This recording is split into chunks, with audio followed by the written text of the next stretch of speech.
Hello to all of our faithful readers and podcast watchers.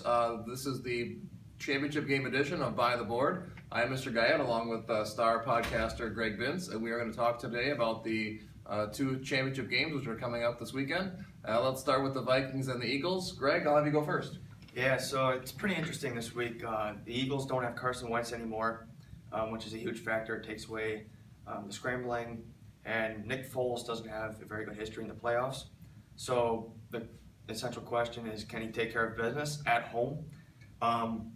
But the Vikings defense is also very elite, which is also going to be a huge factor in the game. The Eagles defense is also very good, top 10. So it's going to be a defensive matchup. In fact, the Eagles defense held the Falcons to just 10 points last week, with the Eagles offense turning the ball over 2 times. For the Vikings, they obviously had what is now called the Minneapolis Miracle. Stephon Diggs, I believe it was 61 yards for the game-winning touchdown. Case Keenum and Nick Foles have a history together. They were 2 quarterbacks on the Rams roster. So Case Keenum kind of had a joke yesterday. You know, they all predicted this would happen, blah, blah, blah. Like I said, the Vikings defense will be a nightmare for Foles. And I don't know about you, but I have the Eagles winning 24-14. Well, as a Vikings fan, I can't pick against them at this point.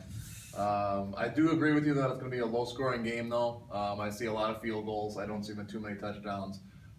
Certainly the Vikings, I think, just mentally have to recover and get over the fact that it's a new game and that they have to start over from 0-0. I think the emotional high is going to be tough to get down. But I'm going to go Vikings 16-13, and they're going to host the Super Bowl in a couple of weeks. All right.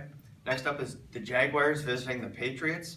For the Jaguars, it's going to be tough for Blake Bortles to go into New England and get a win. It's always tough. In fact, the last 2 championships hosted by the Patriots have been decided with a very big margin of victory. The defense will need to rush Brady with probably 4 pass rushers all day. Otherwise, he's going to have too much time to throw. And Jalen Ramsey's Super Bowl guarantee, I don't know if that'll happen. He'll have to cover Gronk to help himself out, but Gronk has an advantage being 6'6", and Ramsey being 6'2". And Leonard Fournette needs to do the opposite of Derrick Henry from the Titans. Henry only had 22 yards rushing on New England, so if Fournette can dominate the run game, Jaguars should be just fine. For the Patriots, Brady injured his hand yesterday, his throwing hand, so I don't know if that's going to play a factor in it. I have a feeling it might. A key stat, though, Brady is 7-0 all-time versus the Jaguars, 2 of those wins coming in the playoffs. And with Brady at quarterback, the Patriots are averaging a 31-13 victory over the Jaguars.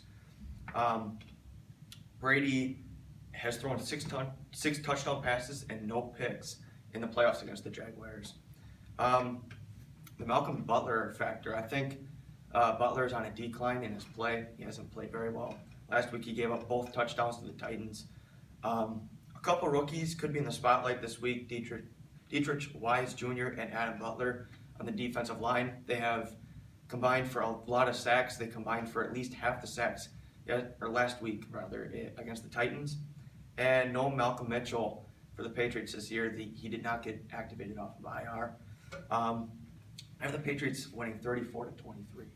I think the Patriots will win this game. I think whether Brady's 100% healthy or not. I remember I watched some of the game last week, and he just seems to have all day to throw. Yeah. And if the Jaguars can't get a pass rush on him, he's going to be able to just pick him apart, no matter how good the Jaguars defense is. I don't see the Jaguars scoring a lot of points against the Patriots either. I see this as 24-20 at the worst, and possibly a blowout though if Jacksonville just can't pressure Brady. Yeah. So we've got a little bit of a disagreement, at least on the first game, but we'll see how the games turn out this weekend. Please leave us with a prediction as a comment if you'd like to, but otherwise we will see you in a couple of weeks with another Super Bowl edition of By the Board. Have a great day. Go Pats!